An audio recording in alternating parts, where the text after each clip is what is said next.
Well, it was a really interesting seminar, listening to people talking about how much more you can do with specification than simply specifying the facades and the other materials, and how the specification can actually be a power for good.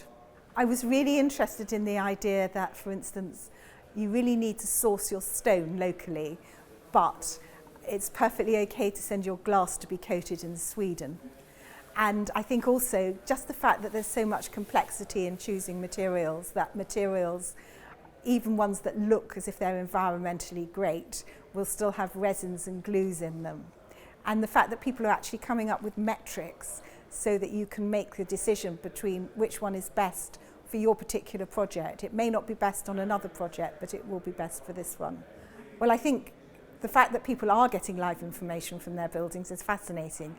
That archetype building for University of East Anglia, where they're actually getting figures sent back to them on how the building's performing and whether there's a room that's got too hot. I mean, it would be very difficult for architects to do that on more than one or two buildings, because obviously that becomes a major obligation.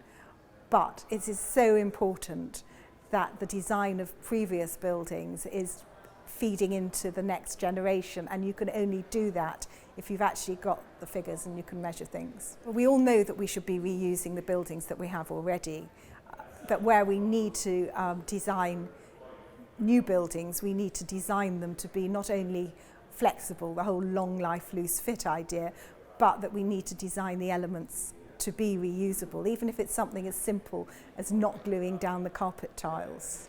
We have a climate catastrophe and they're looking at ways to address it.